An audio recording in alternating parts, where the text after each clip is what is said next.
सच बात यह है कि व्यक्तिगत मेहनत करके अगर हमने कुछ कमाया था, सब कुछ पार्टी का, सद्य नेताजी का ही देन है, लेकिन हमने थोड़ा बहुत अगर पसीना कहीं बहाया था तो आप सबके बीच ही बहाया था।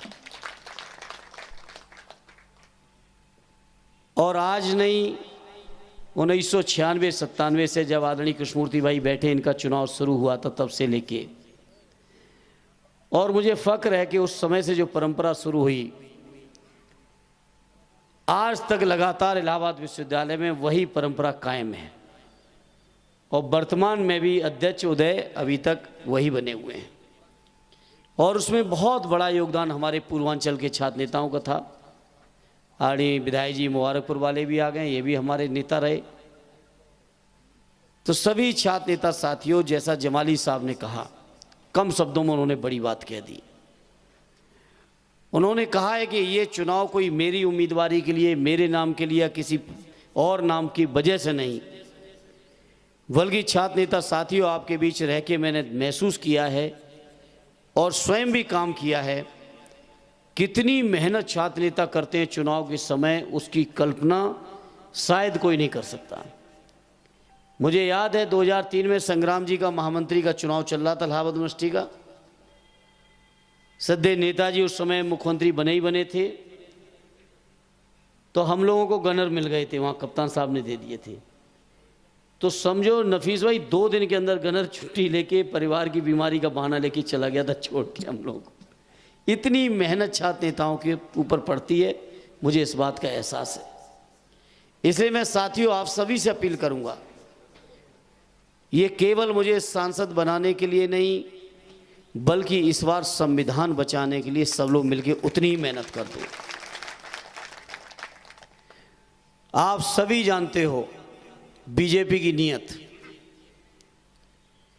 लिंग दो कमेटी जारी करके, लागू करके पूरे देश की छात्र संघों की पौध खत्म कर दी। सद्य नेताजी कहते थे, हमारे सारे समाजवादी नेताओं ने कहा कि छात्र राजनीति की नर्सरी है, और नर्सरी को ही खत्म करने का इंतजाम बीजेपी के लोगों ने कर दिया, क्योंकि ये चीज़ों को जड़ से खत्म करना चाहते हैं। इनका लोकतांत्रिक चीज़ों में भरोसा विश्वास है ही नहीं। जिस तरीके से लिंग दो कमेटी डाल के पूरे छात्र संघों को पंगु बना दिया है, न जाने बीजेपी के दिमाग में क्या बैठा हो। अभी तो छात्र राजनीति खत्म की है, ये पूरे देश के लोकतंत्र को ऐसे ही खत्म करना चाहते हैं साथियों।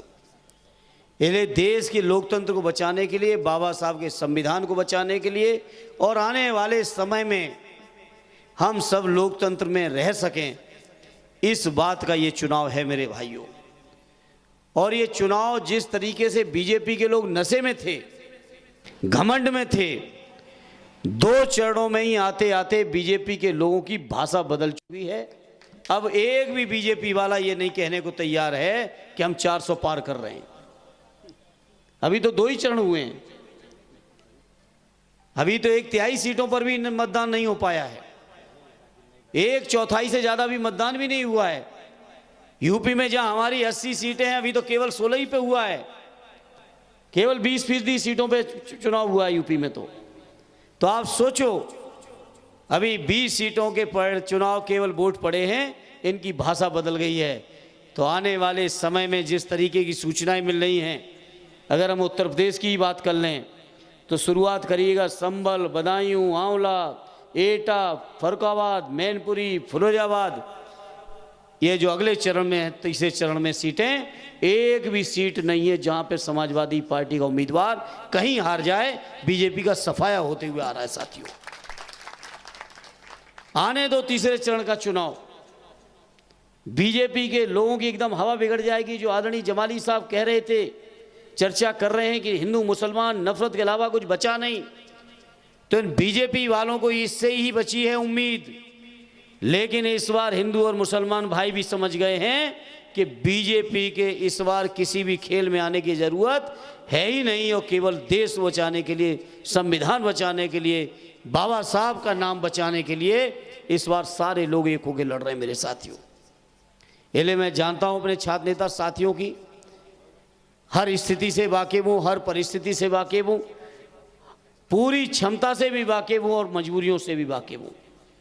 इसलिए मैं आपने इस मौके पर कहूँगा, हमारे संचालक महोदय जो कमलेश भाई ने इस सबको इकट्ठा किया है, मैं इसमें टेलीफोन नंबर ज़रूर नहीं है, कल ही मैं अनुरोध करूँगा टेलीफोन नंबर सबके इकट्ठे करके और सभी साथियों से उनकी चॉइस पूछ लो कि कौन साथी किधर ज़्यादा प्रभावशाली है, किधर ज़्यादा काम करना चाहता है।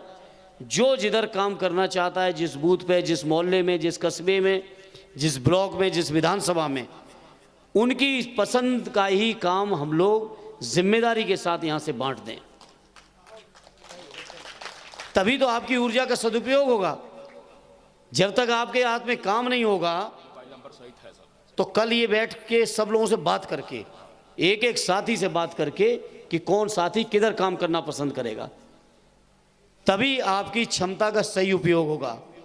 नहीं तो आपकी क्षमता का उपयोग ज़्यादा से ज़्यादा अपने घर से आओगे कार्यक्रमों से आओगे कार्यालय के बाद शाम तक फिर पहुंच जाओगे, कोई बड़ा कार्यक्रम होगा तो उसमें शामिल हो जाओगे।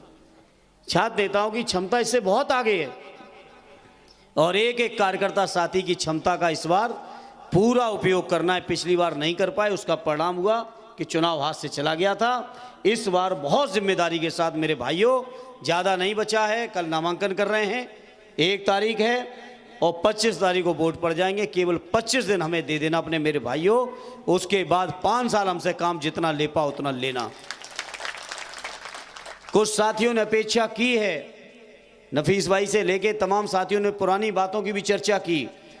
मैं आपको विश्वास दिलाता हूं, आजमगढ़ के मेरे साथियों, जो इस आजमगढ़ का गौरव है, जो गरिमा है, जो यहाँ के लोगों का राजनीतिक तेवर है, जो राजनीतिक स्वाभिमान है, उस स्वाभिमान को बरकरार रखने में अपनी ओर से कोई कमी नहीं आने दूंगा। ये यकीन रखना मेरे भाइयों, ये भी यकीन रखना मेरे साथियों। चाहे छात्रों की समस्या हो, बेरोजगारी की हो, महंगाई की हो, हमारे सरकारी कर्मचारियों की हो, संविदा कर्मियों की हो, किसानों की हो, नौजवानों की हो, किसी भी वर्ग की कोई भी समस्या रहेगी तो ये मान के चलना, आपके आजमगढ़ का वकील दिल्ली में सबसे मजबूती से वकालत करते हुए दिखाई देगा।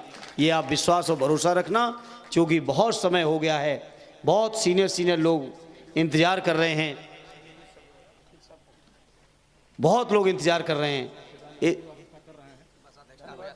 इसलिए मैं इस मौके पर ज़्यादा कुछ न कहते हुए बस आप सभी से जितनी आपकी क्षमता, उस पूरी क्षमता के उपयोग की अपेक्षा करते हुए अपनी बात को विराम देता हूं। जय हिंद, जय भारत।